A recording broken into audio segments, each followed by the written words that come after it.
97 तेजस fighter jet, 156 प्रचंड helicopter. देखिए उन डिफेंस प्रोडक्ट्स की लिस्ट जिनकी खरीद को मिली मंजूरी। डिफेंस एक्विजिशन काउंसिल ने तीनों भारतीय सेनाओं के लिए 2.23 लाख करोड़ के हथियार यंत्र खरीदने और बनाने की मंजूरी दे दी है। इसमें से 98% चीजें स्वदेशी ही होंगी। सरकार ने LCH Prachand Tejas, MK first A fighter jet, anti ship missile, towed gun system जैसी कई चीजों की अनुमति दी है। जानिए कौन कौन से हथियारों और यंत्रों की मंजूरी मिली है। रक्षा मंत्री राजनाथ सिंह के नेतृत्व वाली डिफेंस एक्विजिशन काउंसिल DAC ने 2.23 लाख करोड़ के रक्षा उत्पादों की खरीद की अनुमति दे दी है। इसमें 97 तेजस MK first A fighter jets भी शामिल हैं, जो MiG सीरीज के सभी फाइटर जेट्स की जगह लेंगे। ये 97 तेजस फाइटर जेट 65 करोड़ रुपए में खरीदे जाएंगे। इसके अलावा 156 लाइट कॉम्बैट हेलीकॉप्टर प्रचंड भी खरीदे जाएंगे। इसमें 45,000 करोड़ रुपए की लागत आएगी। 84 Su-30 फाइटर जेट को अपग्रेड करने में 64,000 करोड़ रुपए लगेंगे। इसके अलावा टोड गन सिस्टम यानी धनुष और ATAGS जैसे तोपों की खरीद फरोख्त होगी, जिन्हें चीन और पाकिस्तान की ऊंचाई वाली सीमाओं पर तैनात किया जाएगा।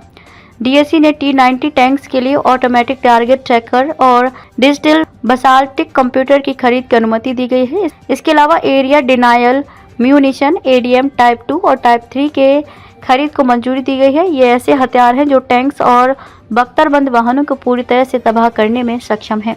धनुष और ATAGS जैसे तोपों के लिए 155 mm के नोबाइल प्रोजेक्टाइल्स यानी गोलों की खरीद की भी अनुमति मिली है। इन हथियारों और यंत्रों की खरीद से भारतीय सेनाओं का पावर बूस्ट होने वाला है। चीन और पाकिस्तान की सीमाओं पर दुश्मन की हालत खराब हो जाएगी।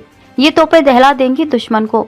धनुष 155 mm बटे 45 कैलिबर होवित्जर साल 2019 में भारतीय सेना में शामिल हुआ था। यह बोफोर्स का स्वदेशी वर्जन है। फिलहाल सेना के पास 12 धनुष हैं। 114 का ऑर्डर है, डिलीवरी हो रही है। इसे चलाने के लिए 6 से 8 क्रू लगते हैं। गोले की रेंज 38 किलोमीटर है। बस्ट मोड में ये 15 सेकंड में 3 राउंड दागता है। इंटेंस मोड में 3 मिनट में 15 राउंड और सस्टेंट मोड में 60 मिनट में 60 राउंड। ATAGS 155 mm की इस गन का पहला परीक्षण 2016 में हुआ था। 307 का टेंडर हुआ है। 400 और तोप मंगाए जा सकते हैं। इसे चलाने के लिए 6 से 8 लोगों की जरूरत पड़ती है। बस्ट मोड में 15 सेकंड में 3 राउंड, इंटेंस में 3 मिनट में 15 राउंड और 60 मिनट में 60 राउंड फायर करता है। इसकी फायरिंग रेंज 48 किलोमीटर है। इसे बढ़ाकर 52 किया जाना है। M777 हॉवित्जर, भारतीय सेना के पास 145 M777 है। 155 mm की अल्ट्रा लाइट हॉवित्जर को 8 लोग चलाते हैं। 1 मिनट में 7 गोले दागता है। गोले की रेंज अलग अलग कोण पर 24 से 40 किलोमीटर है। गोला 1 किलोमीटर प्रति सेकंड से छूटता है। इसका वजन 4200 किलोग्राम है। लंबाई 35 फीट है। इसकी नली की लंबाई 16.7 फीट है। इससे 6 तरह के गोले दागे जा सकते हैं। एंटी शिप मिसाइल से कांपेंगे चीन के युद्धपोत। DRDO ऐसी मिसाइल बना रहा है जिसकी तैनाती के बाद इंडियन नेवी की ताकत कई गुना बढ़ जाएगी। साथ ही दुश्मन के जंगी जहाज किसी भी तरह की हरकत करने से पहले थोड़ा सोचेंगे। इसका नाम है NASM-MR यानी naval anti ship missile. MR का मतलब मीडियम रेंज यानी मध्यम दूरी की मिसाइल। इस मिसाइल का वजन 750 किलोग्राम होगा। करीब 15 से 17 फीट लंबी होगी। इस मिसाइल पर 150 किलोग्राम वजनी वॉरहेड लगा सकते हैं। यह रेडियो प्रॉक्सिमिटी फ्यूज पर विस्फोट करेगा। इसका रॉकेट सॉलिड प्रोपेलेंट पर चलेगा। इसकी ऑपरेशनल रेंज 150 से 350 किलोमीटर मानी जा रही है। यह अधिकतम 50 मीटर से 4 किलोमीटर की ऊंचाई तक जाकर हमला कर पाएगी। इसकी अधिकतम गति 988 किलोमीटर प्रति घंटा के आसपास होगी। टारगेट पर हमला करते वक्त यह बीच रास्ते में अपनी दिशा में बदलाव कर सकती है। इसे इनर्शियल नेविगेशन सिस्टम के आधार पर गाइड किया जाएगा। साथ ही इसमें सैटेलाइट गाइडेंस की भी सुविधा होगी।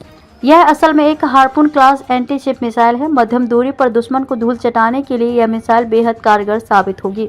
प्रचंड के आगे पहाड़ भी हो जाएंगे बौने। इंडियन एयरफोर्स ने डिफेंस मिनिस्ट्री से 156 स्वदेशी लाइट कॉम्बैट हेलीकॉप्टर्स प्रचंड की मांग की थी। 156 में से 66 वायुसेना और 90 इंडियन आर्मी के पास जाएंगे। प्रचंड हेलीकॉप्टर से combat search and rescue, destruction of enemy air defence, counter insurgency operation, remotely piloted aircraft को मार गिराने में आसानी होगी और high altitude bunker busting operations में मदद मिलेगी। तेजस फाइटर जेट का आकार छोटा है, इसलिए इस समय दुनिया का कोई भी रडार सिस्टम इसे फाइटर जेट की श्रेणी में रखता ही नहीं। इसलिए यह दुश्मन की रडार में पकड़ नहीं आएगा, यानी हमला करना आसान है। लंबाई 43.4 फीट, ऊंचाई 14.5 फीट और विंग स्पैन 26.11 फीट है। तेजस में 2458 किलोग्राम फ्यूल आता है। अधिकतम स्पीड 1980 किलोमीटर प्रति घंटा है, यानी ध्वनि की गति से 1.5 गुना ज्यादा। कुल रेंज 1850 किलोमीटर है। अधिकतम 53,000 किलोमीटर की ऊंचाई तक जा सकता है। एलसीए तेजस का कॉकपिट कांच का है। तेजस का ग्लास कॉकपिट, जिससे पायलट को चारों तरफ देखने में आसानी होती है। छोटा और multi role supersonic fighter aircraft है। इसमें 8 हार्ड पॉइंट्स हैं, यानी 8 अलग अलग तरह के हथियार लगा सकते हैं। इसमें S8 रॉकेट्स के पोर्ट्स लगा सकते हैं। हवा से हवा में मार करने वाली मिसाइलें R-73, डर्बी पाइथन 5 लगे हैं। भविष्य में ASRAAM, आस्त्रा मार्क फर्स्ट और R-77 की प्लानिंग भी है। हवा से सतह पर मार करने वाली मिसाइलें KH-59ME, KH-59L, KH-59T, AASM hammer लगी है। ब्रह्मोस NG ALCM को लगाने की योजना है। इसमें ऐसे हथियार हैं कि तेजस हमला करे तो दुश्मन की हालत पस्त होनी तय है। एंटी रेडिएशन मिसाइल रुद्रम को लगाया जाएगा। फिलहाल इसमें एंटी शेप मिसाइल KH-35 और KH-59M के लगे हैं। अगर बम की बात करें तो इसमें 4 तरह के बम लगाए जा सकते हैं। प्रेसिशन गाइडेड म्यूनिशन जैसे Spice, JDAM, HSLD, DRDO glide bombs और DRDO SAAW। Laser guided bomb जैसे KAB 1500L, GBU 16 per second, Sudarshan और ग्रिफिन LGB। क्लस्टर म्यूनिशन जैसे RBK 500, अनगाइडेड बम जैसे ODAB 500 PM, ZAB 250/350, BETAB 500 SHP, FAB 500T, FAB 250, OFAB 250, 270, OFAB 100, 120 लगा सकते हैं। 400 toad artillery gun system की demand. थल सेना के लिए 400 टोड आर्टिलरी गन सिस्टम भी खरीदे जाएंगे, यानी M777 धनुष या ATAGS जैसे तोप, जो वजन में हल्के लेकिन मारक क्षमता में खतरनाक होते हैं। इनकी रेंज भी 32 से 53 किलोमीटर तक है। इनके गोलों से दुश्मन के छक्के छूट जाएंगे।